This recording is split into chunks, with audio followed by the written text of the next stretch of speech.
আসসালামু আলাইকুম।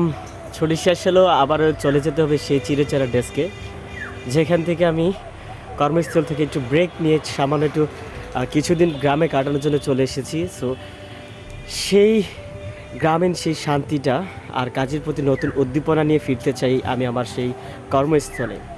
কাজ শুধু টাকার জন্য নয়, কাজ হোক আনন্দের জন্য, সেটাই চেষ্টা করছি। নিজেকে হাজারো ক্লান্তির মাঝখান থেকে একটু সময় বের করে চেষ্টা করছি গ্রামে এসে নিজেকে একটু রিফ্রেশ করার জন্য বা কাজের প্রতি আরও একটু নতুনভাবে উদ্দীপনা নিয়ে আমি আমার ডেস্কে ফেরার জন্য। সবাই আমার পাশে থাকবেন।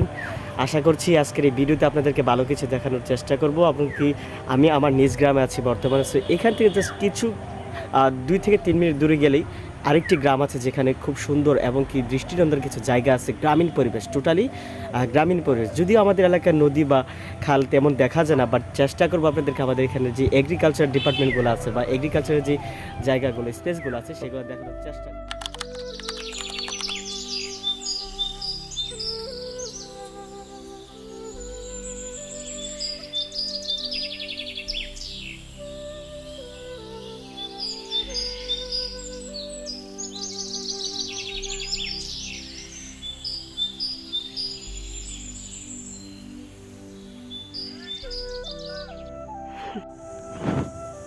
এই হচ্ছে আমাদের গ্রাম, বিশাল কৃষি মাঠ আর ধানের এমনকি ফসলের বিশাল সমারোহ। এখানকার সুধা গন্ধ আর বাতাসের স্নিগ্ধতা, বাতাস আপনাকে মন ভরিয়েই তুলবে। আসলে এখানে আসলে বোঝা যায় কৃষকদের কষ্ট। রোদে পুড়ে বৃষ্টিতে ভিজে তারা যে আমাদের জন্য ফসল ফলাচ্ছে, সেটার জন্য কৃতজ্ঞতা জ্ঞাপন করছি। পাশাপাশি এখানে আসলে আসলে বোঝা যায় পৃথিবীর সুখটা বা একটা মানুষের সুখ কোথায় আছে। বর্তমানে আমরা আছি আমি আমার গ্রামে রাইট নাও। এটা পুরোটা একটা আপনি বলতে পারেন একটা ধানি জমি বা ফসল ফলানোর একটা স্পেস, বিশাল এরিয়া মিলিয়ে একটা জায়গা। যদিও ক্যামেরাতে এতটুকু জায়গা দেখানো পসিবল না, চেষ্টা করবো আপনাদেরকে দেখানোর জন্য।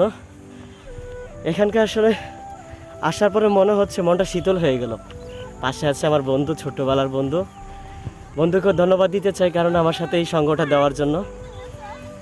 এই মুহূর্তে আমি আমার সোসাইটি ফ্যামিলি নিয়ে আছি, বাট তাদেরকে দেখানোর কোনো স্কোপ নাই। তারা ক্যামেরাতে আসতে চাচ্ছে না, যেহেতু তাদেরকে দেখাতে চাচ্ছি না। সো এখন আপনাদেরকে দেখানোর চেষ্টা করছি এখানকার গ্রিন ভিউটা। বা বর্তমানে যদিও ধান কেটে ফেলছে, এখন ধান কাটা মৌসুম, তো সে কারণে আপনাদেরকে গ্রিন ভিউটা দেখাতে পারছেন যতটুকু সম্ভব। এখানকার ক্ষেত কিংবা আশেপাশের শাকসবজি ক্ষেতগুলো দেখানোর চেষ্টা করছি রাইট নাও। থ্যাংক ইউ, চেষ্টা করছি আপনাদেরকে দেখানোর জন্য।